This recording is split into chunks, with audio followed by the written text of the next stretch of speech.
The Red Light Podcast, kjer glasbeno industrijo razgalimo do golega.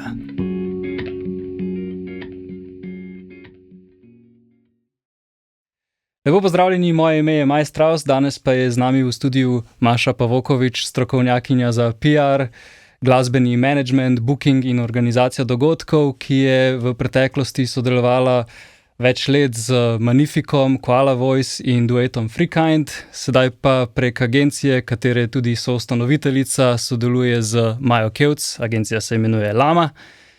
Maša, dobrodošla na podcastu, hvala, da si se udeležila. Hvala za vabilo. Ja. Danes se bova malo pogovarjala o PR-ju, torej public relations, oziroma kako biste mu rekli, odnosi z javnostjo. Tako. Pa tudi o managementu, o teh tvojih projektih, torej bila si tudi pri začetkih Špil lige, oziroma si še vedno upletena v Špil ligo, imaš neke nove stvari še za povedati, bo o tem pač malo kasneje. Sodelovala si tudi pri Exitu, ne, čeprav vem. Tudi še vedno. Ok, Ment, ne, torej si zelo aktivna. Ampak preden se v vse to spustiva, deva mogoče malo o tvoji karieri, o nekaterih mejnikih.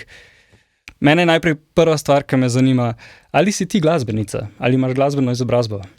Glasbene izobrazbe nimam, sem pa mnogo let pela pri pevskem zboru Carmina Slovenika, to je en tak profesionalni slovenski zbor, in sem v bistvu skoraj celo svojo srednjo šolo bila na turneji, tako da vem, kako je potovati po svetu, vem, kaj je to glasbena disciplina. Solo petje je en del, ki sem ga v bistvu delala. Te glasbene izobrazbe, da bi pa lahko rekla, da imam pa kakšno glasbeno šolo končano, to pa ne. Torej, od tega zbora, od tod ta ljubezen do glasbe in mogoče tudi ta, kako bi se temu rekli, težnja po tem, da pomagaš glasbenikom ali kako?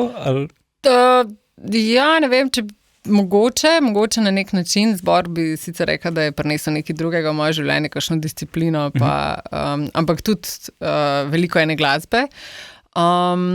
Bi pa mogoče rekla, da se je vse začelo bolj z radijem. Radio Maribor je bil v bistvu moj nekak prvi dom, še v času srednje šole in oddaja Top 17, ki je letos praznovala že mnogo let. To je bil v bistvu nek moj začetek in potem se mi je nekako zdelo, da lahko mogoče nekim frendom, ki so glasbeniki, pomagam, da pridejo na radio, in to so bili neki prvi koraki v PR.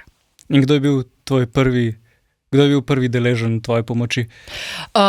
Ja, to so bili pa čisto neki taki, so bili šolski bendi, v bistvu mislim, da noben več danes ne obstaja. Je bila pa v bistvu ravno ta oddaja Top 17 nekaj, kar je v bistvu zame predstavljal nek prvi stik z glasbeniki, da lahko delaš neke intervjuje. Takrat, ne vem, se spomnim na Radio Maribor, da sem delala in intervjujem Sidarto, ki je prišla igrati na Štuk. To so bili zame, pač ko srednje šolko, pravzaprav veliki koraki. To je lep način, da se v bistvu malo povežeš z ljudmi, da si ustvariš to neko prvotno mrežo. Ne? Ja, in ta mreža v bistvu sem jo ko sem začela študirati v Ljubljani, sem jo pravzaprav prenesla in sem poznala že nekatere ljudi. Mogoče en tak fun fact, ŠKL, Šolska košarkarska liga, je bil tudi eden od mojih projektov, ki me je povezal oziroma prevezal iz Ljubljane iz Maribora v Ljubljano. Pa tudi MTV na začetku, se pravi MTV Adria. Ja. Takrat vem, da za prvo avdicijo, ko se je začela cela ta zgodba, še nisem dopolnila 18 let in se v bistvu nisem mogla prijaviti. Potem, ko sem pa študirala v Ljubljani, sem pa v bistvu prišla tudi na MTV in najprej postala voditeljica, pa potem urednica. Tako da se je skozi na nek način vse to prepletalo. Ali je bilo to zelo, mislim, kako bi rekel, veliko časa, preden se je potem zgodila ta prva Špil liga, ali je to bilo zelo nekako v istem obdobju? Ne, to je bilo v bistvu full let pred Špil ligo. Jaz sem prav zares začela PR delati še v času, ko pri Težkem in Sandy v Maverju. Takrat so obstajale skupine Lee Fat, Elvis Jackson so začenjali, Dobioza kolektiv je imela ene par poslušalcev na koncertih. To so bili neki moji taki začetki. Potem pa, ne vem, vmes sem bila zelo aktivna, prav zares sem delala kot researcher na TV Slovenija. Delala sem s Hribarjem mislim, da 3-4 sezone. A si ti tudi not padel, ne vem, vse, kar je delo Klemens Lakonja, v bistvu v vlogi nekega researcherja, tako da sem tudi na tej sceni pač v bistvu prepletala neke svoje vezi. Špil-liga je datirana v leto 2013, letos je 13 let in moram reči, da je kar zabavno bilo letos. Iz tega zornega kota, ker je bil eden izmed udeležencev, ki so bili potem tudi na finalu, pravzaprav rojen takrat, ko se je začela Špil-liga in zdaj bil na odru. Okay. Zdaj si lahko vsi naredijo to neko matematiko. No, torej, generacija so jo uradno obrnila, ali kako? Ne vem, mogoče. To te vprašam zaradi tega, ker na ta prvi Špil-ligi, kakor vem, so zmagali na koncu Koala Voice, pač, s katerimi si ti tudi sodelovala dolgo let. Ali se je vaše sodelovanje takrat začelo, ali že prej, ali kasneje, ste se tam spoznali? Spoznali smo se tam, pač Špil-liga je bila narejena v bistvu zaradi neke moje težnje, pa tudi naklonjenosti Kina Šiška v tistem času, na to, da ravno ta neka starost, se pravi srednješolcev, potrebuje en svoj prostor, ker ga čisto res ni imela. Obstajajo sicer Woodstock, ampak tako, da bi pa nekaj se pravzaprav res dogajalo na nacionalni ravni, kar je Špil-liga postala, bendi se pravzaprav res prijavljajo iz cele Slovenije. To je bil pa pač nek tak preskok in tisto prvo sezono so zmagali Koala Voice in z njimi se je nekako prepletla moja vez. Kar kmalu po Špil-ligi, ker takrat mislim, da oni so zmagali, zgodil se je Ment, na Mentu so oni dobili prav za res prvi booking, ki je bil tudi en festival v Moskvi. Skratka, ful enih stvari se je začelo bendu. Ja, takoj. Okay. Ne, da pač to je v bistvu naključje showcase-a, se pravi, v publiki je bila ena organizatorka, ki je delala festival v Moskvi, videla je Koala Voice, so se izdeli fajn. Ja. Skratka, to so bili pol tudi eni taki moji prvi koraki.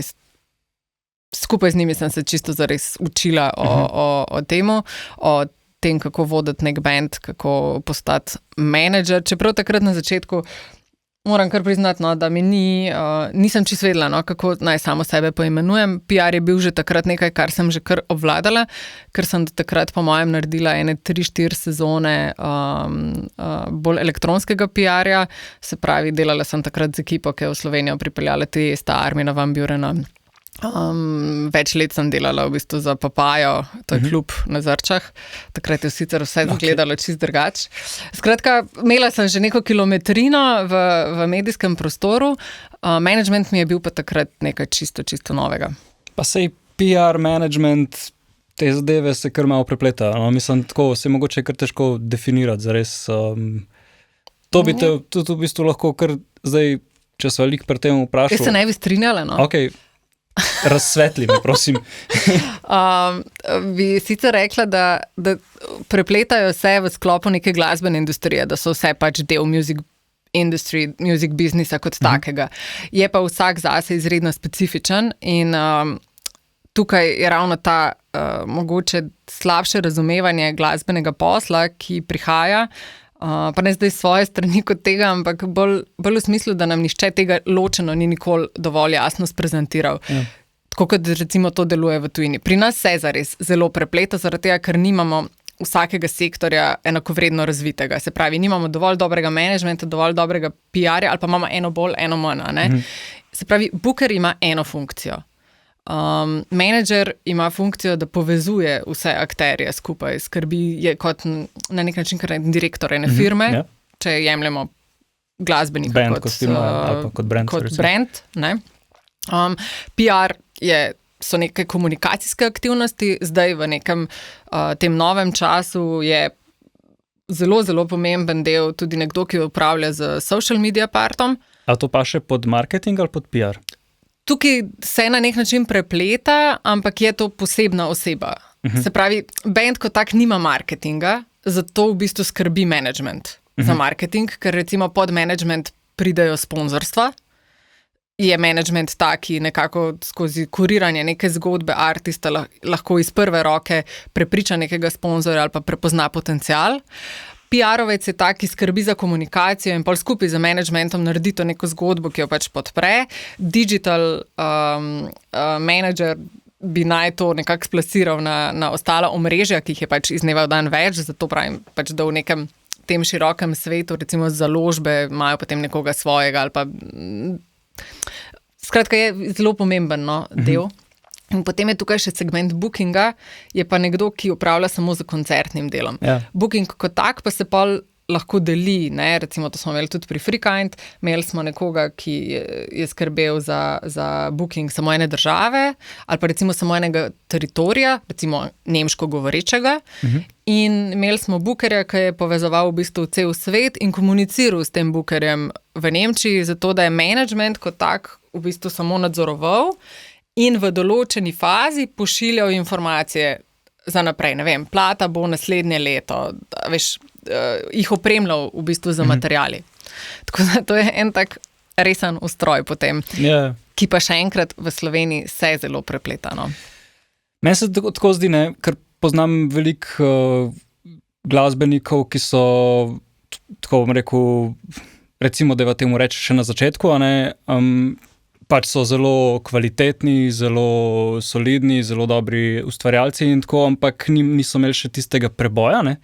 In zdaj tak človek se pogosto lahko ustraši, ne, jaz moram pa zdaj imeti torej kaj, 5 različnih ljudi, ne, in zaradi tega si mislim, da se ponavadi najprej nekdo priključi, ne, potem še ta oseba. In absolutno, se strinjam s tem tvojim pogledom.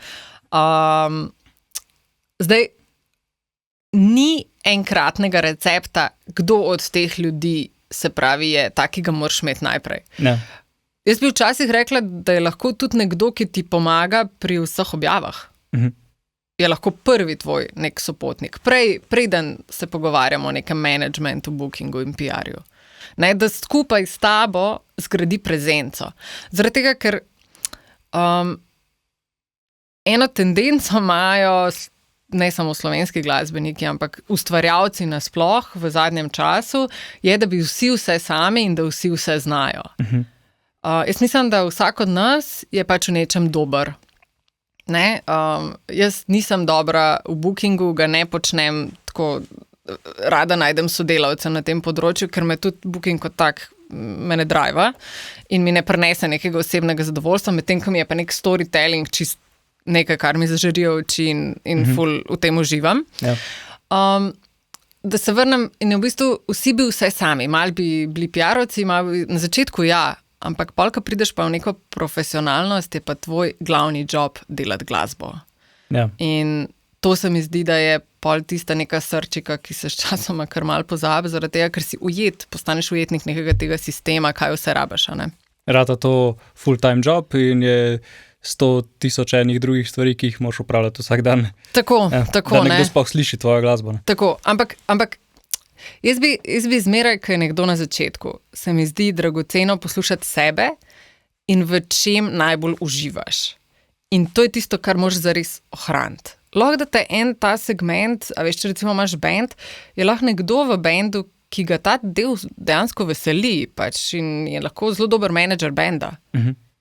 Ima to neko žilco, všeč so mu tabele, a veš, mogoče in ta oseba mogoče rabi samo neko asistenco, ne rabi posebnega menedžmenta, ne. Tudi PR, recimo, je lahko na začetku mogoče narediš še sam v nekem ožjem krogu. Se pravi, ne vem, ne živimo vsi v Ljubljani, živijo tudi nekateri v enih manjših mestih in imajo bende in tam imajo nek lokalni časopis, lokalni radio, neke lokalne medije, ki so enako dragoceni in bojo enako veseli, če bojo lahko premierno zavrteli komad od nekoga, ne. Imaš medije, ne vem, to je Dolenjski list, pa bo pisal o vseh glasbenikih, ki so z Dolenjske, pa se recimo ful radi pohvalijo za neko to vsebino. Podobno je na Primorskem, Štajerskem, Štajerski tednik. Skratka, včasih se mi zdi, da si zelo želimo te neke nacionalne prisotnosti, pa pozabljamo na to neko lokalno in tukaj ravno pride do tega, da je treba energijo usmerjati v stvari, ki so mogoče na začetku malo manjše in greš pol korak za korakom. Kamen na kamen. Tako, ne, ni treba na začetku štartati, živijo Andrej Karoli, kako se imaš, veš, da je to zdaj nek cilj. Ja, super je, da best je, če pošleš na nacionalko svoj komad, da besti, da dobiš feedback, da besti, da se ti zgodi neka priložnost, da prideš na predlog za popevko, ali pa da ti nekdo reče, slišal sem tvoj komad, mogoče še ni najbolj primeren, daj mi naslednjega pošli, se veselim. Tudi tak feedback je nekaj, kar šteje. Ena super stvar je, ki jo imamo v slovenskem medijskem prostoru, so regionalni centri. Okay. Ti imaš v bistvu Val 202, imaš prvi program, imaš SI, ki je v Mariboru in je del Štajerskega regionalnega centra, tam imaš TV Maribor. Podobna zgodba je v Koperu, kjer imaš TV Koper, Radio Koper. In to so ločene entitete? Vsi spadajo pod RTV, ja. Ampak se pravi, vsi so del nacionalnega medija, ampak v sklopu nekega svojega regionalnega centra funkcionirajo precej neodvisno. Imajo svoje uredništvo. Tako. In ni nujno vedno ciljati na nacionalno, ker si lahko najprej tudi lokalno, regionalno močen, pa šele potem na neko nacionalno raven. Ne? In sej verjetno je smiselno iskati tiste, vsaj na začetku, tiste goreče fene, ki bojo tudi mogoče s tabo šli, in če so oni, recimo, tvoji sosedje ali pa par ulic stran, je to verjetno lažje, da pridejo na koncert, kakor če organiziraš, ne vem, Ravne na Koroškem, pa se morajo vsi tja voziti, ne? Tam te pa nihče še ne pozna. Ne? To se recimo ful dobro vidi na Špiligi. Ja. Ki je pač res rasla v en projekt, ki enkrat na mesec ob petkih napolni malo dvorano Kina Šiška, se pravi 200 ljudi. In vidiš ta support in vidiš to neko izmenjavo med bendi, da pridejo poslušati druge, da bendi podpirajo bende, in res me veseli, ko vidim pa slišim pol te zgodbe, da so se pol izmenjali, da so naredili en koncert skupaj, da so se, ne vem, po žanrih povezali, ker so imeli vsi neko to željo, ne? In ti neki prvi koraki zares štejejo, no.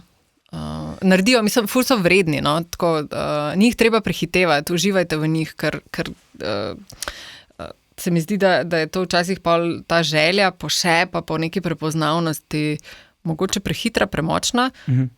Ne. Mogoče, se pravim, jaz to govorim tako nasplošno, ne velja, da to za vse. Mislim, tako, jaz bi rekel, da je to vse še zmeri malenkost teoretično, ne, tako, perfect scenario, ne,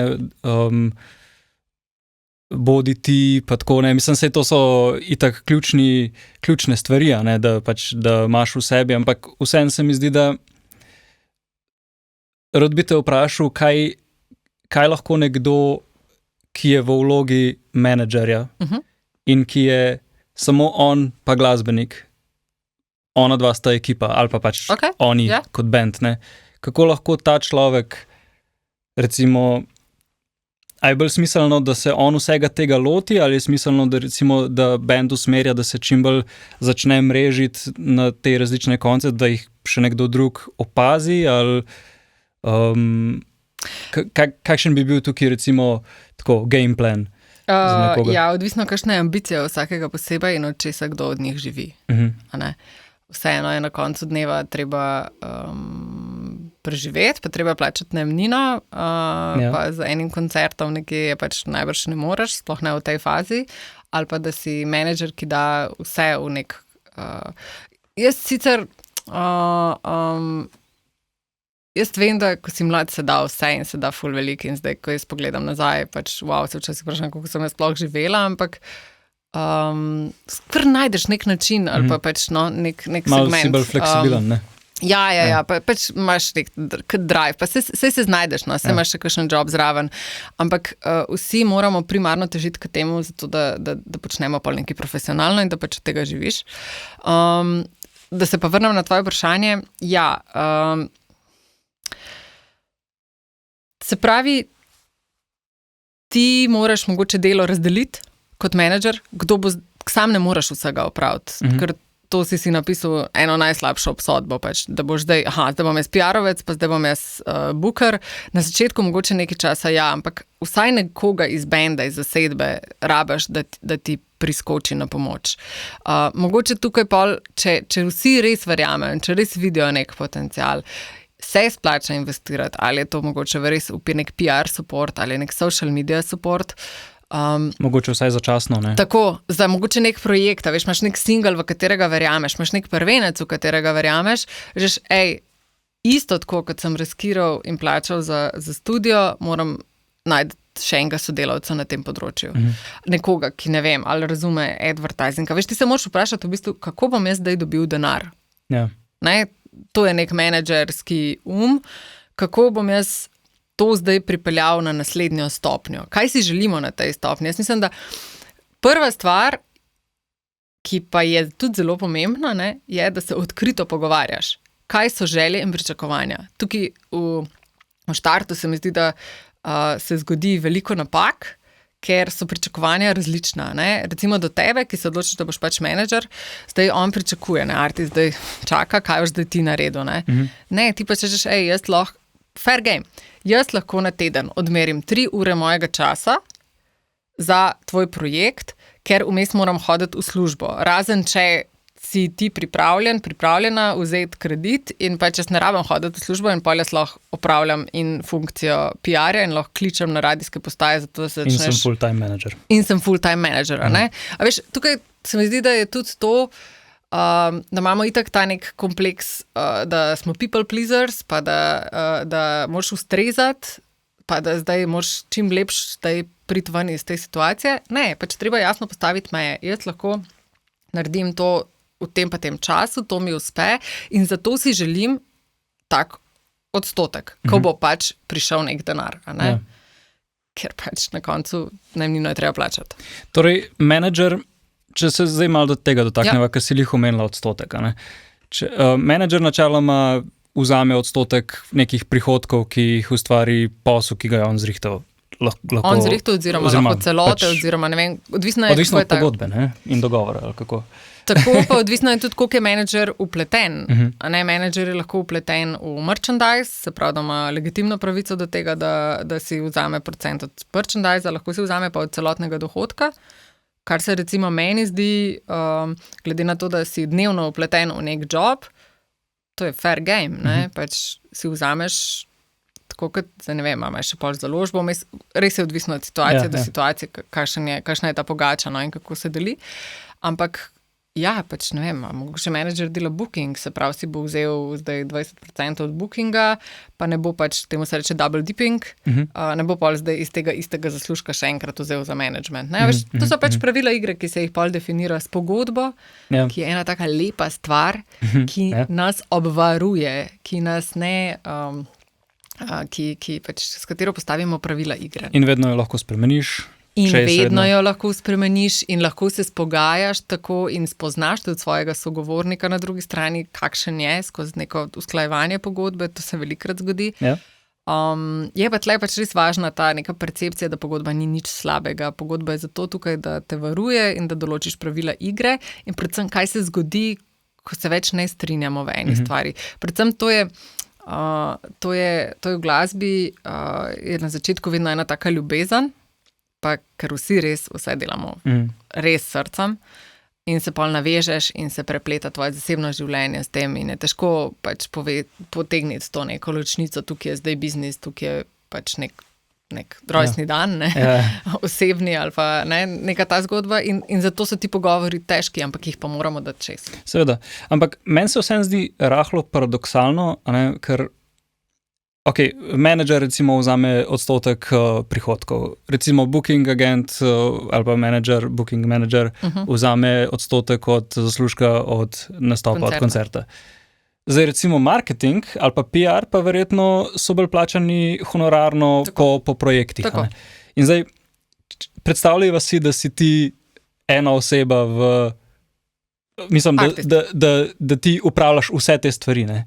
Je v bistvu ta pogodba, s katero si ti v bistvu začel in pomočil prstke v vodo, ne, je v bistvu kar kompleksen, tako, če bi hotel res se dobro zmeniti in dobro se zavarovati glede vseh stvari, je kar kompleksna pogodba, ne.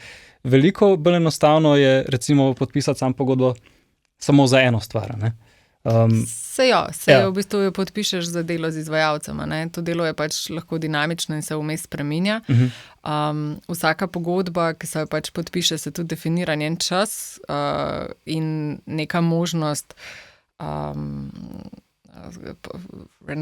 se pravi pogajanja, še enega. Skratka, to so neke te stvari, ki se res dajo urediti, ker se pač spreminjajo. In ne vem, mislim, vedno pač management ima res vlogo, da bdi nad vsem in je pol tudi nekak fair game, da se od vsega vzame nek odstotek. Če pa pride neka specifična situacija, jo je pa treba čim prej nasloviti. Jaz mislim, da tukaj pride največkrat do nekih sporov, je ravno zaradi nekomunikacije. Da nismo skomunicirali, kaj si nekdo želi, kaj nekdo pričakuje od tebe. Tukaj se mi zdi, da se kar... Jaz recimo vedno, ko začnem recimo delati PR-skom, vprašam, kakšna so tvoje pričakovanja? Kje bi se rad videl, kje bi rad prebral o tem? Zato, da uskladimo, da jaz že mogoče v štartu rečem, tega ti ne moram zagotoviti.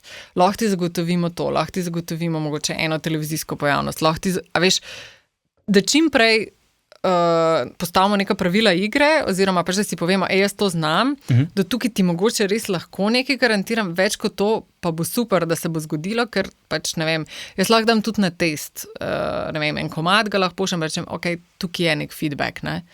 Ja. Neke stvari se da tudi testirati, no. Ok. Deva mogoče zdaj se malo bolj osredotočiti na PR, ker management je očitno pač res krovni vodja, ki vse te ljudi obravnava in ti si rekla, da se recimo z bookingom ne maraš toliko ukvarjati, te ne bom tukaj drilo glede bookinga. Ampak PR si pa strokovnjakinja, ne? Kaj je PR? Kako zgleda tvoj delovni dan kot PR agent oziroma PR strokovnjak za nekoga? Ja, pri nas je včasih malo konfuzen, ker delamo tudi več stvari naenkrat. PR je, se pravi, mogoče samo, če to zdefinirava, PR je neko orodje, ki nam pomaga eno informacijo spravi do pravega naslovnika na drugi strani. Kdo zdaj to je, pač kakršenkoli projekt imamo. Recimo v naši pisarni se prepleta glasba, promet, veliko delamo, v bistvu par let že delamo PR kampanje skupaj z IPOP-om, to je Inštitut za oblikovanje politik prostora, recimo. To je ena taka moja strast, ne vem, 5 let že delamo en projekt Polni zagona kolesarimo v službo. Okay. In je to spet PR in so zanimive zgodbe in to je nekaj, kar recimo mene driva pri PR-ju, je kako iz nekega klienta, ki je lahko glasbenik, lahko je, se pravi, nek prometni sektor, lahko je zmanjšanje hitrosti na eni cesti, kaj iz tega narediti v zgodbo, zato da je to privlačno enemu uredniku, da je to privlačno enemu novinarju, da se bo on na nek način spravil o tem nekaj napisati in to prenesti in sporočiti naprej. Aha, torej kot public relations, torej ti komuniciraš ne zares direktno s public oziroma z javnostjo, ampak mogoče prek nekih posrednih kanalov, Tako. torej s tistimi, ki komunicirajo. Jaz ne moram, to dela pač digital, kot tak, ti daš nekaj na Facebook, nekaj na Instagram in komuniciraš direkt s kupcem tvoje karte. Recimo, da je tako bo najboljš. Jaz pa moram zato, da se nek koncert proda, recimo, če delava na primeru koncerta, uporabiti vmes en medij, ki bo to sporočil naprej, da ta koncert obstaja. Zdaj v nekem današnjem času mi lahko reče, super, se pravi, ti boš zdaj s to karto, boš zaslužila denar in zakaj zdaj to ni marketing, ne? Ja. In tukaj je pa spet ena taka diskusija, super mi je, en citat obstaja, marketing is what you pay for, PR is what you pray for. Okay. Good PR is what you pray for, ne? Se pravi, zanimivo. Za marketing daš ti neka sredstva, veš, ti se odločaš, koliko boš dal, kakšen imaš sploh budžet, ne? PR je pa nekaj, kar je pa na nek način lahko tudi seveda plačljivo, ne, pa je PR del marketinga, ampak to je za na stran, to pač v bistvu je bolj nek korporativni del. PR je pa nekaj, kar bo v bistvu res zanimivo nekemu uredniku, zato da bo on to dal ali v eter, ali to zdaj, če si predstavljava radio, da bojo o tem koncertu poročali, da bojo govorili o tej zgodbi, ne, ali boš zdaj ti napisal, koliko ton nečesa si rabil za to, da se je zgodil ta dogodek, pa kakera dobra informacija, to pa je vredno, da moji poslušalci slišijo, ne, ali pa to je vredno napisati ta časopis, ne, in tukaj pride pa prav za res naš del PR-ovcev, da to skupaj z nekom, kot je glasbenik, da mu mogoče zastavimo prava vprašanja, zato da dobimo ene super zgodbe. Torej, PR-ovc mora biti strokovnjak v tem, da prepriča medij, tistega, ki bo to širil naokoli, da bo to širil naokoli in potem tudi ta zgodba mora biti toliko dobra, da bojo te ljudje, ki bojo deležni tega širjenja, da bojo to tudi vzeli. In seveda pač velikokrat se zgodi, da se tvoja novica copy-pasta in je objavljena točno taka, kot si jo ti napisal, se pravi, da je super, da takrat, ko ustvarjaš ta tekst, imaš to v mislih, da bo lahko to točno v taki obliki nekje prebrano. Da gre čez celo sito. Tako. V bistvu nespremenjeno. Tako. Okay. In tle prideš v bistvu do PR paketa, ne? Torej do tega, kaj ti pošleš recimo kot PR-ovc, glasbenik, recimo kaj pošleš na radio ali pa na televizijo ali pa whoever. Se pravi, odvisno je, kaj zdaj pošiljamo, ne? Se pravi, pošiljamo nek single, se pravi, je to v tem paketu, press kit, press pack, to je nek tak mednarodni izraz. Je to neko besedilo, ki to opiše, je to skladba v WAV formatu, je to fotografija, ki je priporočljivo, da horizontalna in pač vertikalna, ker nikoli ne veš, kje bo uporabljena, recimo v tisku, kam bo prišla noter, ful je že dobro, da imaš že obe opciji, ne, da zdaj ne bo nekdo rabo dvigan telefona pa reči, lahko še to pošleš? Ker ali ne bo, ali pa pač ne bo tega objavil. In da je dovolj visoke resolucije, če recimo govorimo o printu. Recimo danes je super, če imaš že kakšne storije narejene, da jih tudi daš že noter, zato da nekemu mediju že olajšaš. Torej že nek narejen content. Tako. V teh nekih časih recimo za kakšne izvajalce, že kar jaz vnaprej z njimi posnamem kakšne izjave, zato da mogoče nekateri radiji lahko to čim prej spustijo noter, da ni treba zdaj se dogovarjati, a ima zdaj v 5 popoldan res čas, da ga on pokliče. Če seveda ni možno recimo neko gostovanje v živo. In to je to pravzaprav. Ampak recimo pri takem kontentu moraš imeti pol tudi noter v tem messageu, ki ga ti pošleš, moraš imeti tudi noter nek dogovor oziroma neke pogoje, kdaj se to lahko prvič objavlja, kako se lahko objavlja, je tudi to potem del tega? Lahko je, recimo sploh pri kakšnih malo bolj uveljavljenih izvajalcih. Recimo jaz včasih delam kakšen release, da v bistvu je evropska kampanja, da nek tuj izvajalec, ki recimo ni del neke večje založbe, ki bi pri nas imela, ne vem, svojo pisarno, tako kot sta, ne vem, Maynard pa Nika, pa da je to nek izid neke založbe, kot sta Sony in Universal. So to neki izvajalci, ki se pač zmenijo, da je recimo Slovenija zanimiv market za njih. In mi imamo, in jaz to recimo prej pošljem na Val 202, če se mi recimo zdi primeren radio, in se dogovorim tam, da je embargo, se pravi, da ni dovoljena objava do tega pa tega dneva, ampak da jim jaz zdaj že dam v poslušanje in da oni lahko presodijo, če je to primerno za to če je to primerno za njihov program in tako naprej. Recimo isto se lahko dogaja tudi že prej z demoti, ne? Da jih vnaprej pošleš, pa rečeš, je to primerno, da bi to vi rolali. Vse to sem večkrat slišal, da je že v bistvu ful zaželena praksa, ne? Mislim, da se vnaprej pošle, da v bistvu daješ tem ljudem ta čas. Tako, mislim, a veš, mogoče je danes tudi malo drugačna zgodba ta zaradi tega, ker za digital je ful fajn, da se stvari pripravijo mesec dni vnaprej. Se pravi, ti že imaš master končan, ti že ta file imaš in ne vem, zakaj bi ga zdaj šparal zase, a ne, če ga lahko v bistvu v neki komunikaciji. Tukaj pa je spet ta prednost, a ne, PR-ovec je povezan z nekim uredništvom, je tudi neko zaupanje, da zdaj to ne likne, da nekdo zdaj tega ne prepošilja naokrog, rečeš, ne vem, recimo Joker Out, imamo nov single, izdan bo šele naslednji teden, moramo ful paziti, ne. Da ne bi kaj prišlo.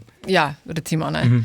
Zdaj z nekimi manjšimi izvajalci ponovadi ni teh nekih, ampak se v bistvu, a veš, lahko se pa recimo dogovoriš za premiero, ne, in to je nek ta, včasih se zdi, da pol od tega enega meseca, ko ti to naložiš na platformo in pol čakaš, je v bistvu ta en mesec zelo intenzivnega dela. Tudi za moj posel, ker se že vse prej zmenam. Jaz točno vem, kdaj bo išla, ne vem, naslednja Lady, jaz vem, kdaj so najbolj poslušana jutra na Radiu 1 in se z njimi že full naprej zmenam, da pride ta izvajalec recimo v živo izvesti ta komad. Zmenaš se z nedeljskim popoldnevom. Veš, to so oddaje, v bistvu, ki so zabukirane po svojih nekih urnikih že kar nekaj časa vnaprej. In zato je treba imeti ta timing v bistvu postavljen. Da se lahko navidezno zgodi vse v enem takem hitrem šusu. Ne? Ja. In pa se recimo, da se še zmenaš za kakšno naslovko, ne vem, kakšnega branka časopisa. Vse to je v bistvu nekaj, kar moraš prav zares narediti pred releasom, ker če narediš na dan release ali pa kasneje, si zamudil že ta vlak, je že odšel. Torej, to je nek not to do, da si prepozen s temi zadevami. Kaj bi recimo še ti rekla, da so mogoče kakšne take pogoste napake, ki jih mogoče bolj zeleni PR-ovci delajo, ali pa recimo glasbeniki, ki si sami delajo PR, pa pač še niso vešči tega? Tukaj bi se mogoče navezala na tisto, da je zelo treba vedeti, kam usmerjaš svojo energijo, kaj je tvoj cilj. PR je investicija. Kakorkoli obračaš, je investicija nekaj, kar je povrnjeno. Če ti narediš dober song, vložiš v PR, se tvoj komad predvaja, posledično dobiš sazasom tudi te finance enkrat nazaj. In je to se nekako tudi pokompenziralo, ta nek vložek. Tvoja prisotnost v medijih je privlačna tudi za sponzorje. To, kar ti poveš v medijih, je privlačno za sponzorje. To, kakšni so tvoji komadi, je lahko zanimivo za publishing, lahko se uporabi tvoj song v kakšnem oglasu. Ti se lahko predstaviš kot ena zanimiva oseba in pač mediji so tvoja platforma, zato da nekdo se striže za ušesi, veš, ona mi je pa všeč, ona pa ful dobro govori, vse, kar pove, ima smisel, ne. Se pravi, to je ena taka platforma, ki mediji kot taki, zato je se mi zdi, da to pomembno. A pa vprosti, če ti sam lahko, a pa to se v realnosti pogosto dogaja, ali so te, ker tako, jaz imam velikrat občutek, da so te zadeve zelo dogovorjene, nekako v stilu, ne vem, če deva reči, da pride nova serija, poletni hit, ne vem, Skrito v Raju 2, recimo, in da bo pač tam noter nek komad za uvodno špico. Ampak to že vemo, a veš, vemo, ker je pač to recimo dotičen primer. To je serija Skrito v Raju, ki je predvajana na največji komercialni televiziji. A veš, njihov reach, njihov doseg je toliko velik, da pač to je tako, kot da je intervju s tabo, a veš, recimo, meni je včasih res zanimivo, da tvoji sošolci iz srednje šole te vidijo šele takrat, ko si ti objavljen na 24 ur. Ker je logično, ker ima zaradi tega to največji doseg, ne? Mogoče se nisem najboljši izrazil, recimo, da je nekaj novega, no, tako v stilu, a te ljudje, ki delajo ta drug content v stilu film, serijo, TV oglas, ali so potem to neki headhunterji zadnji, ki iščejo? Okay. Si tudi ti že kdaj to počela? Ja, mislim pač velikokrat, ne vem, recimo s Kvalavo smo imeli ful dobrih primerov, ko smo v bistvu album Volkan Fabrik, kar nekaj songov je bilo zapakiranih pol skozi oglase. Skratka, pač obstaja ful enih takih primerov, ne vem, zdaj delamo recimo to z Masajo podobno, pač so stvari, ona je izdala nov album, se pakirajo komadi, ki je noter, tako pač, a veš, obstajajo te povezave, niso naključne, ti jih moraš posredovati vnaprej. Obstajajo pa tudi, ne vem, so kakšni brendi, ki pa bi recimo imeli, ciljajo na no name. Nekoga, daj mi neki, nekaj svežga. Ja, ampak tega je tudi zmeri manj, moramo biti tudi iskreni, da včasih se kakšna skladba še napiše po naročilu, včasih se kakšna znamka odloči, da si specifično želi nekega slovenskega izvajalca ali pa nek slovenski prepoznaven vokal. Ampak se zgodi. Ni to nekaj, kar se ne more zgoditi. Mislim, ker sej bi si mislil, da je to easy way out, ne, da najdeš nekoga, ki ima že uveljavljeno ime, ne vem, Joker Out, ki sva jih prej omenila. Ja, seveda je super, če je Bojan na ta glavni naslovnici, pa odpoje uvodno špico, ne, pač mislim, to definitivno dvigne rejtinge neki zadevi, ne, zakaj bi potem se nekdo odločil za nekaj svežega oziroma nekaj nepoznanega. Mislim, razumem, zakaj bi se odločil, ampak je veliko več efforta. Mogoče nima dovolj denarja, ok. Ampak, a veš, pač mislim, jaz ne bi jaz tukaj imaš prav popolnoma, ampak ne bi pa vedno rekla, da bi izključila to možnost, a ne? Jaz mislim, da se lepe te neke stvari lahko zgodijo. A veš, jaz ne vem, imam primer s Free Kind, ko smo pač gostovali na Reeperbahn festivalu v Hamburgu, sta punci igrali na enem zelo majhnem odru, v bistvu na enem takem tovornjačku tam sred enega trga in mimo se je pač prišetkal en gospod, ki je bil slučajno producent zelo uspešnih K-pop izvajalcev in je iskal nekaj in nekaj sem zaslišal in pač tako se je recimo začela naša pot. Jaz sem pa dobila sporočilo, če se lahko dobimo. To se je v bistvu zelo hitro pol odvilo. Pač, in to je bil prezenca nekega benda na odru, majhnem odrčku sred sicer velikega Hamburga, ampak da se ravno v tistem momentu nekdo sprehodi mimo in ti naredi res lep karierni korak. Ali pa recimo s Koala Voice smo igrali na enem angleškem festivalu, tudi en majhen oder. Zraven tega odra je bilo stranišče, v bistvu ful dolga vrsta ljudi, ki so čakali na stranišče in zgodilo se je, da je ene par novinarjev pač stalo v tej vrsti in slišalo band in mi smo dobili recenzijo v Angliji. A res? Zaradi tega. Wow. A veš, obstaja ful enih teh majhnih naključij, ki pol naredijo lahko ene velike zgodbe. To je še meni vedno, zato imam rada pač glasbo kot glasbeni svet kot tak, ker imaš še vedno nek moment. Nikoli ne veš, koga imaš v publiki, nikoli ne veš, kdo je kaj po poklicu, ki pride na tvoj koncert, mogoče je on ravno šef marketinga, šefica marketinga in upravlja z neko blagovno znamko, ki ravno kar išče nekaj, a ne?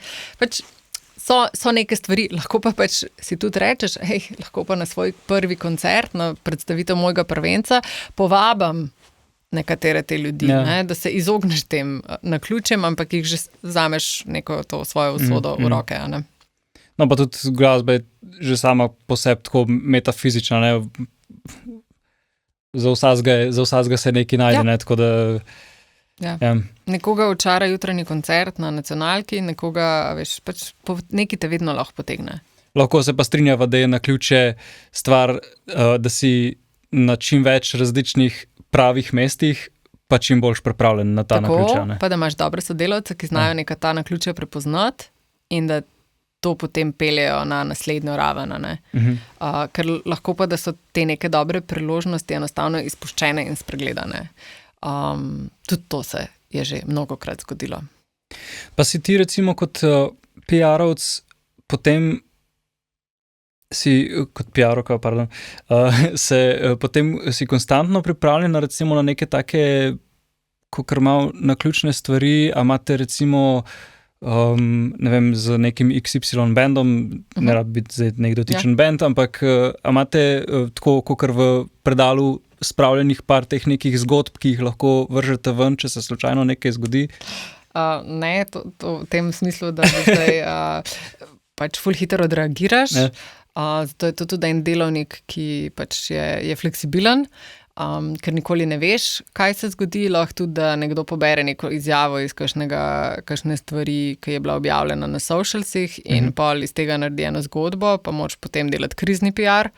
Tudi krizni PR. Ja, pač krizni PR je v bistvu zelo pomemben in sicer, da v določeni situaciji, ko ni vse najbolj rožnato, pravilno odreagiraš. In zato imaš tudi izkušenega sodelavca, ki je pač sodelavko pač PR-ovca, ki ti pomaga določeno stvar skomunicirati. Ne vem, nekaj se nekomu zgodi, ali pa pride do nekega nerazumevanja, zgodi se neka slaba fotografija, ne. Včasih je treba pol se odločiti, kaj boš povedal, kako boš komentiral, kakšna bo tvoja izjava na to. Zato imaš pa sodelavce, ki so strokovnjaki v tem, ki lahko presodijo potem naslednja 2 koraka, pokličejo kakšnega urednika, se dogovorijo, da je istočasno, ko se to zgodi, ne vem, v delu ful velik intervju, pač to se tako dela. Zdaj, ko si to rekla, sem se spomnil na, ne vem, če se spomniš, Foo Fightersi so imeli eno me zdi, je bila cela turneja, ki je Dave Grohl naokoli pa z polomljeno nogo hodil, pa je bil dejansko v gipsu. Mislim, da so bili Foo Fightersi pa Dave Grohl. Če sem se slučajno zmotil, Bog pomagi. Ampak in je potem pač bila to cela zgodba te turneje, ne? Torej Dave Grohl z zlomljeno nogo na vseh naslovkah, to je pa odličen krizni PR, če se temu tako reče. To je pač sam PR, tako, ker mislim, da s tem niso imeli nobene krize, razen če bi mogli reševati. Recimo krizni PR se lahko zgodi, če pevcu odpove glas, morajo vrniti toliko pa toliko vstopnic, je treba to skomunicirati, ne? Tukaj se pol recimo zgodi ta nek moment, kako se je to zgodilo, je treba dati zdaj zdravniško opravičilo v javnost, kako bomo to, a bomo na Facebooku najprej objavili. Razumem. To je ta neka situacija se mora zgoditi, ki jo je treba pol na nek način obvladati. Torej resen požar. Resen požar, ki ga moraš pač pol pogasiti. Če se nazaj vrneva na ta PR package oziroma, kako si rekla, press paket, ki ga pošleš, kaj pa potem po tem? Torej, ko je recimo neka pesem izdana ali pa album pride ven, rado se zgodi, da potem malo zaspimo po releasu, in verjetno je to en ključnih momentov, kjer... Ja, v bistvu tukaj jaz sem zelo zagovornik tabelc. Jaz sem rada tabele. Časovnice se mi zdijo ena taka krasna stvar, ki nas pol tudi opomnijo v tem nekem momentu, ko izvajalec izda ta album, ki ga je delal toliko časa, končno, on je že v bistvu čisto naprej v svojih mislih, končno je izdal nek ta izdelek, lahko v bistvu ustvarjal naprej, ker to pač se zgodi v nekem izvajalcu, ali pa je to single, ali pač karkoli. In pol včasih tako, ali zmanjka energije, je tudi pogost pojav, ali pa jaz se pa zdaj ne bi več pojavljala v medijih, ali pa jaz ne bi zdaj dala nekaj časa neke izjave, ne. Ti moraš to neko konsistenco graditi. In če imaš ti prej že postavljeno eno časovnico, če ti recimo veš, kako bo tvoje leto izgledalo vnaprej, super si, če imaš 2 leti postavljeni vnaprej, a ne, veš, da, sej v bistvu mi pa nismo konc, mi že snemamo nov spot, a veš, to je tudi, in to se recimo tudi kaže, ta dobro zgrajena časovnica se tudi v pristopu do nekih glasbenih urednikov ali pa do sponzorjev konec koncev izkaže kot neka organizirana stvar, da se tvoj life ne konča po tem singlu, ne rečeš, mi imamo zdaj sicer single, ampak takoj septembra, ko bomo imeli še ta 2 koncerta, bomo izdali še video spot, ki ga bomo delali s tem, pa reče sponzor, pa se to, če je ta video spot, imamo mi zdaj v bistvu dovolj časa, da pridemo, da se srečamo recimo kot sponzor tega video spota, ali pa te turneje, ki se pripravlja za naslednje leto v marcu, ne. Daš vedeti, da je to del nekega večjega big picture. Tako. Vse stvari se dajo pol v nek kontekst in izpadeš zelo, zelo odgovorno, pač tako organizirano, to pa v bistvu kar veliko šteje. V koncu novembra lanskega leta ali v začetku decembra smo bili v CMK-ju v Kopru, kjer si tudi ti predavala, tam sva se v bistvu spoznala tudi.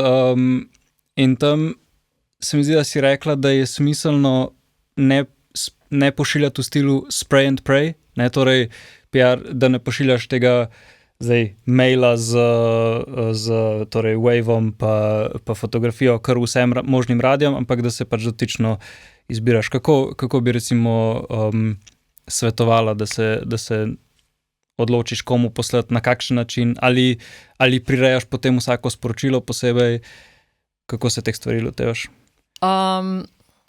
Jaz moram reči, da mi osebno delamo, se pravi, jaz rečem mi, to pomeni na Lami, to sva jaz in Janža, ki skrbiva za ta PR del. Veliko stvari je na osebni komunikaciji, se pravi, da so maili tudi zelo personalizirani, imajo neko točno določeno osebo, ker vemo, zakaj je neki pač, zakaj je neka komunikacija usmerjena točno tja. Se pravi, obstaja nek splošen mail, ki gre na več različnih naslovov, obstajajo pa tudi potem ene komunikacije, ki so ali že vnaprej dogovorjene, recimo, mi bi imeli premiero pri vas, a je tebi to zanimiv komad, se pravi, gre pa zelo tako. In tukaj se zgodi že pa prej tisti pogovor z izvajalcem, kaj on pričakuje in jaz, ko poslišim nek komad ali pa vidim nek spot, vem, kam to paše. Ja. Se pravi, imaš določene radijske postaje, ki vrtijo samo in zgolj slovensko glasbo. Nima smisla zdaj pošiljati enega angleškega komada, ker pač zgubljamo energijo, zgubljamo čas za to.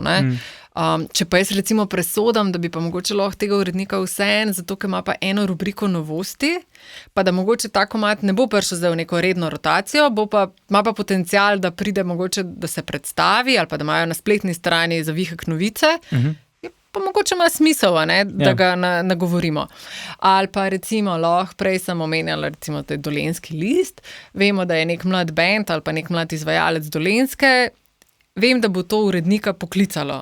Najdem neko mogoče drugo stičišče, neko drugo skupno točko, ki bo prineslo to objavo.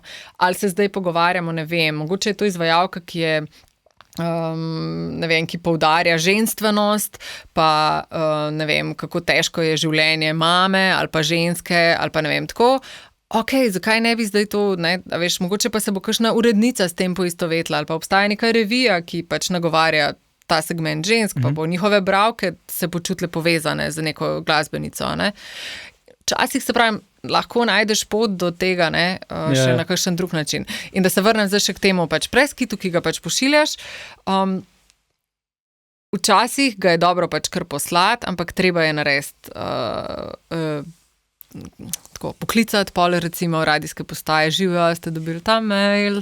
To sem te hotel vprašati, ker mail je pač, ta glavna zadeva, ampak verjetno si več na telefonu, kot za maili. Veliko smo, v bistvu veliko pol prekličamo stvari, se pogovorimo, zaradi tega včasih nas tudi zanima, ali je kakšen komad sploh prišel v rotacijo, zakaj ni bil primeren, ker tudi je neka dolžnost do naročnika, se pravi, je to nek izvajalec, da mu pač povemo, tebe pa na tem radiju vrtijo, ampak trenutno nimajo mogoče oddaje, kjer bi te videli, tebe pa tukaj ne vrtijo, pravijo, da ne pašeš v njihovo shemo, a veš, pač tak feedback je v bistvu zelo dragocen. Vse je neka informacija, ne? Vse je neka informacija in to se pač pol super je, ker se to pol zapisuje. Pač imamo vse tako po tabelcan, pa pač pri nas je tako, da v bistvu tudi izvajalec pol vidi to neko živo tabelo, temu pravimo in pol kar dajemo vse na drive. Skratka, pač gre za velike ene komunikacije, ki jo pol speljamo za nekega izvajalca. Imaš še kakšno priporočilo glede tega preskita, na kar je smiselno paziti?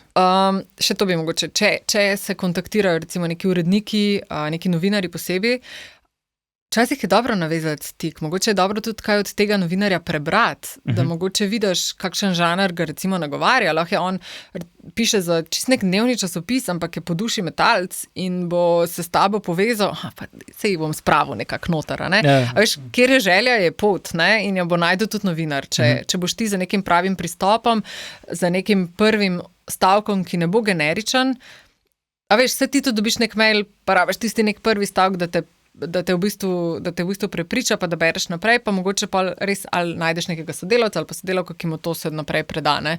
Tako da te neke stvari pač delujejo na tak način. Mogoče je malo tako, mogoče se ti zdi malo nepotrebno vprašanje, ampak čisto nasvetno, tehnično, spomnim se iz tvojega predavanja, da si tudi rekla, da v bistvu pošleš raje link do Drive ali pa do Dropboxa, kakor recimo Swiss Transfer oziroma WeTransfer, kakorkoli.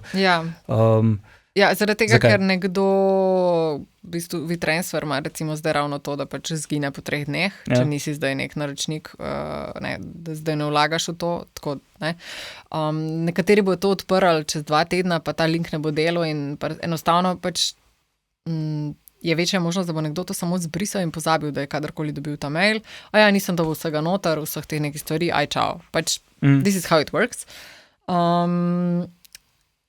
Zato je dobro imeti nek drive, da se dajo gor stvari, Dropbox, pač karkoli. Poleg tega pa lahko še kaj prirejaš sproti, če se slučajno kaj spremeni. Tako. To je en dober način. Plus, da seveda pač prihraniš prostor v mailu. Kje v vsej tej zadevi je umetna inteligenca? Koliko se poslužuješ umetne inteligence, glede na to, da je to stvar, kjer je osebni stik toliko pomemben in tudi verjetno mail je smiselno, da je napisan čim bolj na tak oseben in privlačen način. Ali jo uporabljaš za pisanje teh stvari, ali jo uporabljaš kje drugje, so kakšna posebna orodja, ki jih uporabljaš? Umetna inteligenca je orodje in mislim, da bi bila neumna, če ne bi v današnjem času uporabljala, ker mi prihrani pač fulenga časa. Še vedno umetna inteligenca ne more napisati besedila, če je ne zbrifiraš do potankosti. Težko doda neke občutke noter, nek flow v tekst. Lahko pa ti recimo reš nek blackout, kako se zdaj tega lotati, kako zdaj to napisati in pač daš, se to mi sploh ni všeč, ne, jaz bi lahko ful boljši. Ali pa, veš, pač v bistvu brainstorming tool. Ja, lahko je brainstorming tool, lahko je konec koncev, lahko ti popravi pol kakšne napake, lahko ti da predlog za zamenjavo besede. Pač včasih smo old school uporabljali pač neke sopomenke in slovarje. Lahko ti napiše v nekem slogu nečesa in rečeš, to mi je všeč, ta del mi je všeč, ne? Tega mogoče obdržiš. Kaj pa recimo tako, da imaš... Ali pa recimo uporabljaš lahko tudi pri adremi. Urejanju stikov. Jaz v bistvu umetno inteligenco na različnih nivojih pač uporabljam. Nekaj so besedila, nekaj so urejanje adreme. Veš, tako, zakaj bi zdaj šla brati vse naslove, a se mi kaj podvoji? Ja. A veš, fulenga časa ti... Rečeš, tako, odvisno je, kako jo zbrifiraš na začetku. Ne? Ali ta vsebina ustreza, najdi mi vse spletne časopise, katere... Vse ve, samo vprašate moraš znati. To še ne pomeni, seveda, da zdaj ne rabiš več PR-ovca, ker moje znanje na radijskih postaj ali pa dojemanja ali pa recimo ta povezava, ta je zdaj izvajalec iz Dolenjske, se pravi, lahko v regionalnem časopisu objavljen. Lahko pa mi inteligenca umetna pomaga recimo pri tem, da kateri mediji so že okrog Novega mesta. Torej recimo z ChatGPT Deep Searchom bi lahko naredil en poglobljen research. Ne? A veš, se mi zdi, jaz mislim, da se to mora uporabljati pač kot eno orodje, ki nam prihrani čas, zato da lahko potem se posvetimo enim drugim detajlom v besedilu ali pa ne. Smiselno je pa telefonskemu klicu. Še vedno je treba poklicati in še vedno AI pač ne more poklicati namesto mene. Pa reči, živijo Marjan, a si dober, ali pa AI še vedno ne more iti z mano, z glasbenikom na intervju, pa vzpostaviti ta nek pristen stik, ker Marjan na drugi strani bo meni takoj odgovoril, ker sva se midva 2 tedna nazaj videla na intervjuju, pa pila sva kavo, ko sem jaz prišla v Maribor. Recimo. Hočem reči, da je ta nek stik pač nekaj, kar v tem trenutku še umetna inteligenca ne more zamenjati. In zato recimo pa tudi rabiš PR-ovca ali pa nekega komunikatorja v smislu, da je to neka povezanost, nekdo, ki bo res spravil tvoj song do nekega urednika. Kaj pa recimo kakšna orodja za avtomatiziranje mailov, pa recimo storijo, pa take stvari, uporabljaš recimo kakšen MailChimp, kakšne take stvari? Jaz moram priznati, da sem kar old school glede teh mailov. Z MailChimpom pač operiram na kakšnih projektih, recimo, da je to pač en tool, ki ga imajo vsi. Včasih ima slabo lastnost, obstajajo že v bistvu drugi tooli, da ne pride v spam. Recimo, blazno je dobro, ker ti vidiš, koliko ljudi je odprlo tvoj mail, kolikrat ga je prišlo odpreti nazaj. To so neke analitike, ki so v bistvu zelo dragocene.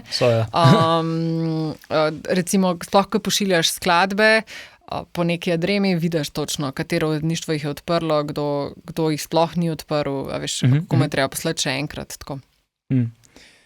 Ok, no, mislim, da je še kaj tazga za dodati glede PR-ja, glede samega dela tega? Jaz bi sam to, pač, da si mogoče spoštljivost je en pomemben del, ki en nivo komunikacije spoštljive, zato da spoštujemo drug drugega, da spoštujemo delo novinarjev, da pridejo novinarji na novinarsko konferenco, danes ni samoumevno. In se mi zdi, da je treba to spoštovati, spoštujemo lahko tudi njihov čas, ki ga namenijo nekomu. če nekdo presodi, veliko stvari v tem poslu je subjektivnih, in če nekdo presodi, da tvoj komad mogoče ni dober za ta medij, nikar ne obupaj, mogoče se bo zamenil urednik, pa bo čisto druga ena shema se zgodila. Skratka, ampak to je vse nivo neke komunikacije, no, ki jo pač vzdržuješ in si spoštljiv in ceniš neko mnenje, se za njega zahvališ, pol greš pa pač naprej, tako kot sam misliš, a ne. Okay. A si, dovolj mi, da te vprašam, ampak a si imela kakšne slabe izkušnje s tem slučajno, da si to zdaj izpostavila? Ne, zdi se mi sam, da pač marsikomu se zdi samoumevno, da ko pošlje mail, imajo vsi na drugi strani čas, da ga odprejo in da zdaj preposlušajo tvoj komad in da bojo zdaj napisali nazaj, ne vem kaj. Pač vsak človek, a je to novinar, a je to, ne vem, urednik, kdorkoli pač ima neke svoje delovne obveznosti in ima svoj odrejen čas, ki ga lahko posveti recimo mailu, ima tudi svojo družino, lahko je tudi bolan, a veš, pač če ti ni odgovoril, še ne pomeni, da... Tako, okay. Ne pritiskaš, pač spoštuješ neko mnenje, ker se mi zdi, da tako tudi se pol ene vezi ustvarjajo. No? Tudi včasih ne poznam čisto vseh urednikov, pa imam z enimi telefonski tak en pristen odnos, totalno pač. In pa sem prav vesela včasih, kako ga vidim. In se reče, končno se spoznamo, da vidim obraz, ki, ne vem, toliko let v bistvu komuniciramo na neko razdaljo. In v bistvu to je ta nek spoštljiv odnos komunikacije. Ok, super.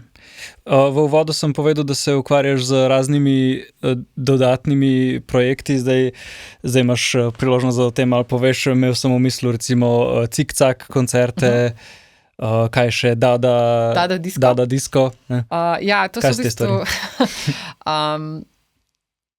se mi zdi, da prioritete se spreminjajo skozi čas, se pravi, ko dobiš družino, ko pač recimo jaz sem mama, gledam mogoče na neke stvari na sceni malo drugače, iščem neko potrebo po enih kvalitetnih vsebinah, ker jih v nekem segmentu pač nisem našla, sem se odločila, da jih mogoče vso ustvarim sama. Že nekaj časa sicer skušam delati stvari v partnerstvu, če se le da. Raje delim nek dobiček na pol vsaj, kot da bi poslovnem partnerstvu, ker ne da je več časa mi ostane, no, za stvari, lahko tudi zbolim, lahko si dovolim imeti slab dan, ne odgovoriti na vse stvari, ker vem, da je še tam nekdo drug, ki bo mogoče pokril moj hrbet za tisti dan ali neko obdobje. To se mi zdi v današnjem tempu, pa času, pa ko so v bistvu pričakovanja neke konstantne dostopnosti, se mi zdi to zelo pomembno. Ne glede na to, pač Cik-Cak koncerti so nastali za neko željo že v bistvu ful časa nazaj.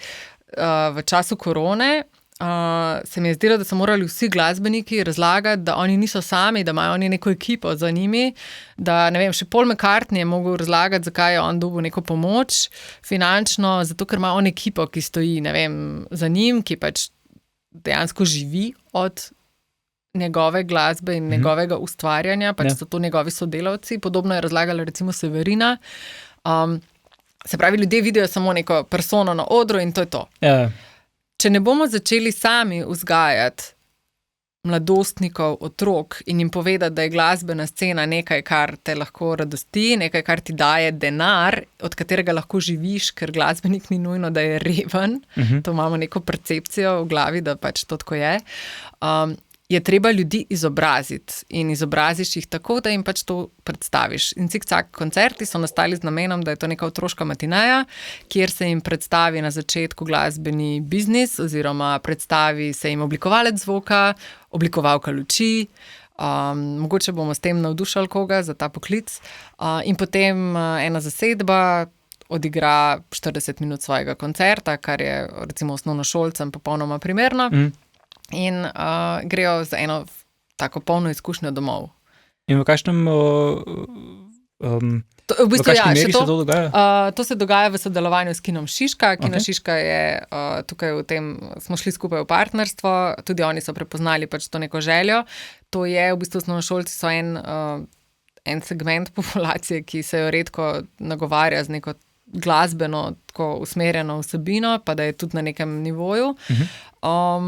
In to je v bistvu mesečni koncert, naredili smo en cikl, začne se septembra, naredili smo za enega poskusnega, Koala Voice, ki je bil razprodan in bil super. Zdaj pa začnemo pravzaprav jeseni, za Leopold prvi prihaja, prihajajo Murphy, prihajajo Tabu. Skratka, to so recimo prvi 3 koncerti, ki se bodo odvili že v letošnjem jesenskem času. No. Boste odpirali tudi kakšne možnosti, da se tudi kakšni novi glasbeniki predstavijo, oziroma ali boste Ta format mogoče ni temu namenjen v tem smislu, zdaj v tem štartni poziciji. Bo pa, kar je super, nam v bistvu naslednje sezone omogočale, da se še kak band v bistvu predstavi zraven. Kaj pa to recimo, ko se predstavi neko tehnično osebe in take zadeve, se lahko nekdo predstavi, marsikdo, ki te stvari posluša, namreč se ukvarja s temi zadevami. Sej to je v bistvu, vsak band bo imel mal drugo zgodbo, ker ima vsak band tudi neko svojo zgodbo, ki jo nosi s sabo in v bistvu imajo potem na koncu koncerta otroci možnost, da sami kaj vprašajo. Recimo, zdaj po izkušnji je bilo super.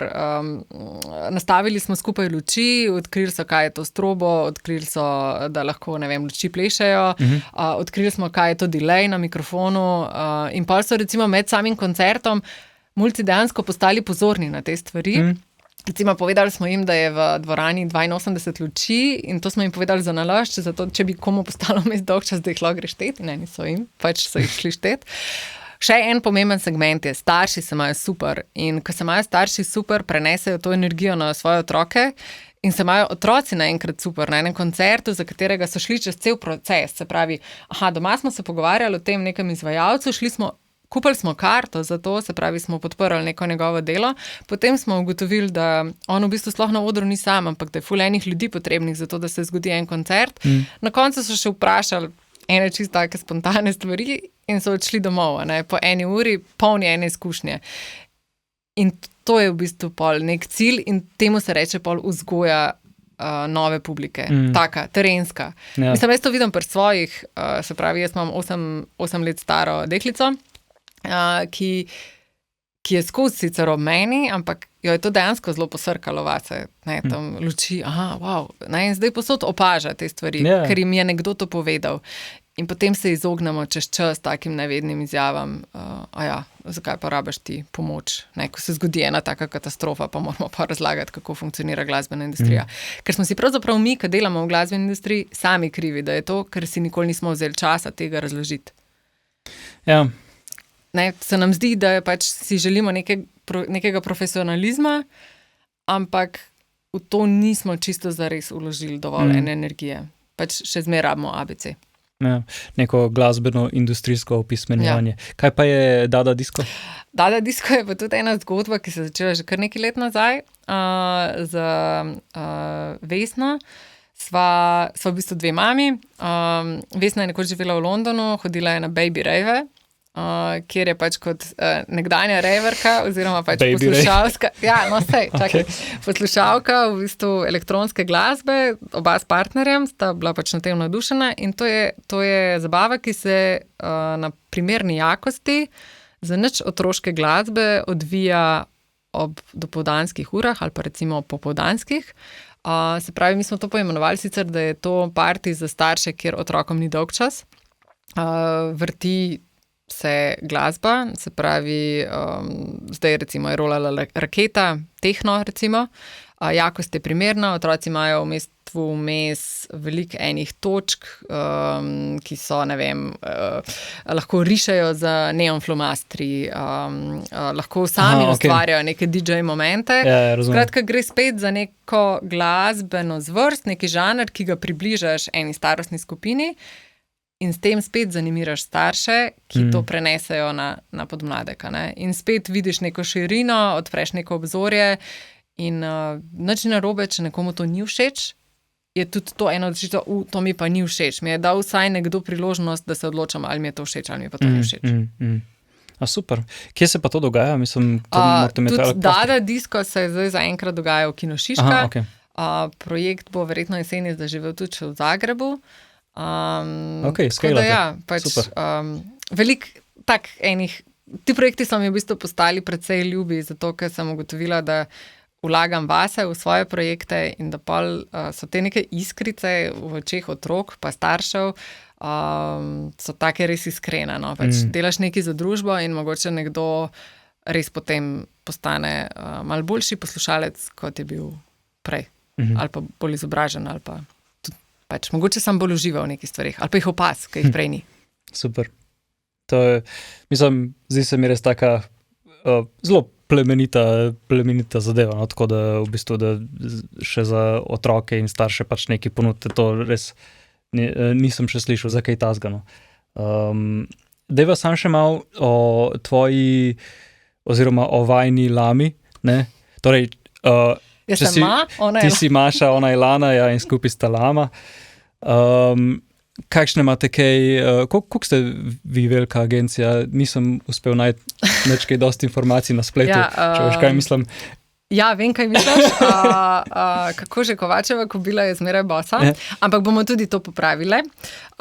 Mi smo v bistvu ekipa, v bistvu to sva agencijo Lama, sva naredili Lana Pahič in jaz. Ukvarjava se z bookingom različnih izvajalcev, skrbimo za management Maje Kevc. Večji del posla, ki ga pa trenutno imamo, je pa pravzaprav urejanje digitalnih katalogov. Uploadamo glasbo na Spotify in različne, se pravi, spletne platforme za poslušanje glasbe. Za različne, kako? Distributor. Distributor v tem primeru je Believe, se pravi, je večji distributor svetovnega kova, ki stoji za nami. Greste prek posrednika. Tako. In v bistvu skrbimo za kataloge, se pravi, da skrbimo za čim boljši finančni izplen, da se recimo določenim izvajalcem s tem ni treba ukvarjati. Mi smo tisti, ki sledimo neke trende, vemo, kam recimo grejo algoritmi, kaj pravijo v nekem, ne vem, a je zdaj koliko YouTube shortsov dati gor in pač skrbimo za to, da je nek konstanten tudi finančni dohodek pol iz tega.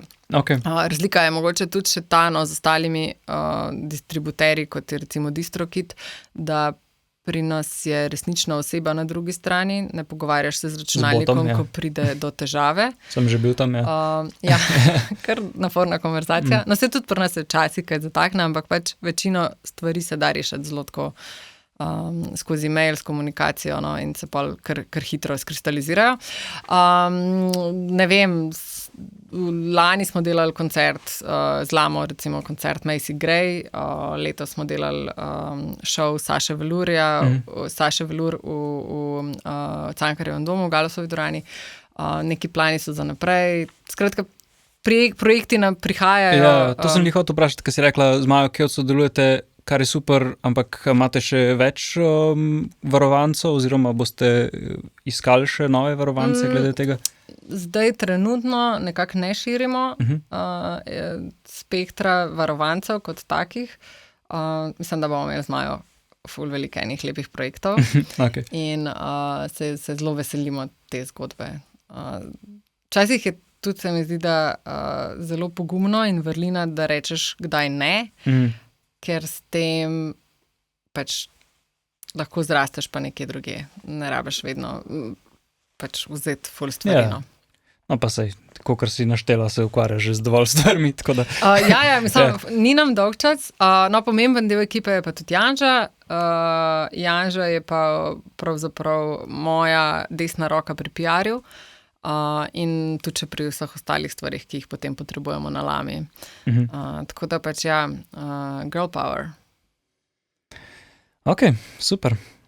To je skoraj konec današnje epizode. Vedno končamo na isti način in to je z The Red Light Question. Sem ti povedal, da te bom vprašal, tako da si se lahko malo pripravila. Smisel je ta, da naš slogan je, da razgalimo glasbeno industrijo do golega, ampak bistvo tega vprašanja je, da pač poveš nekaj, za kar misliš, da javnosti še ni toliko znano, pa bi mogoče moralo biti, ne rabi biti nekaj škandaloznega, lahko pa tudi, če se ti tako zazdi. Moram reči, da sem kar razmišljala, zato ker je kar nekaj stvari, ki bi jih rada pač nekako naslovila. Lahko jih poveš več? Bo videla, če imamo čez to dovolj časa. Definitivno se na sceni pogovarjamo premalo o odprtosti, kako je pravzaprav naša scena odprta in dostopna. O tem ne razmišljamo predvsem mi, ki imamo zdrava telesa, ki živimo ena taka fleksibilna življenja in imamo mogoče doma eno podporo. Ne razmišljamo o tem, da zelo kujemo in zelo cenimo ljudi, ki so vedno dostopni, ki hitro odgovarjajo na naša sporočila. Nikoli ne pomislimo, da mogoče je nekdo starš, pa ne more odgovoriti, noče, je svoj čas usmeril drugače. Ne pomislimo na to, oziroma mislimo, da če smo na svoji lokaciji ali pa na svojem festivalu dali rampo za invalide, da je to vse, kar smo naredili in super klukca. Nismo mogoče pomislili, da mora ta oseba na vozičku, ne vem, na stranišče, kakšen je postopek, da pride sploh do stranišča. Včasih mogoče ne pomislimo, da ne zagotovimo, ne vem, kontakta ali pa varne točke za nekoga, ki jo mogoče potrebuje. Ne naslovimo uravnoteženih line-upov na festivalih, se pravi, da zagotavljamo neko spolno uravnoteženost, ker pozabljamo, ker mislimo, to je kvota, moramo prešteti zdaj ženske pa moške, ali pa ustvarjamo podcast, ali pa karkoli, pa imamo recimo same moške sogovornike. In si pol to naredimo zato seveda, ker je mogoče kdaj lažje.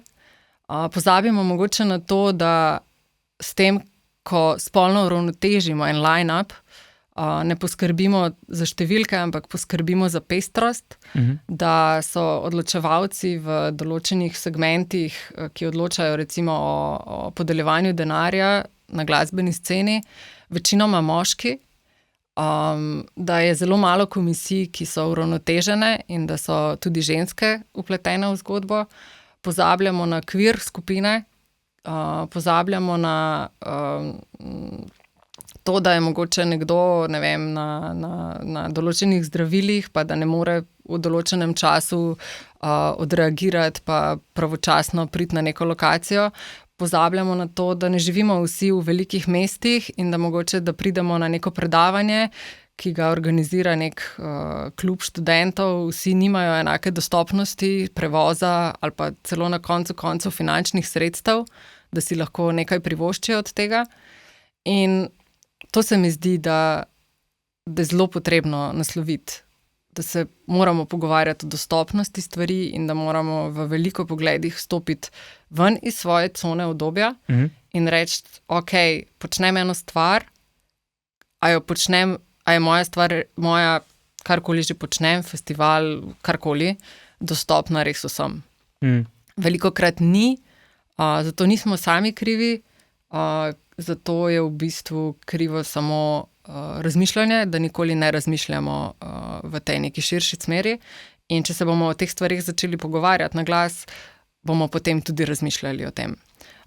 Včasih je recimo težko najti primerne ženske sogovornice, ampak v bistvu jih ni težko najti, mogoče samo traja malo dlje, ker je treba malo bolj pobrskati, ker obstajajo mogoče kakšne odlične oblikovalke luči ali pa oblikovalke zvoka, ki pač niso izpostavljene, ker se ne rade izpostavljajo ali pa ker so doživele že marsikatere situacije. In je potrebno dati mogoče malo več truda v to in pač spregovoriti o teh stvarih. Ok, dober message. Priznam, da ti si prva ženska na tem podcastu.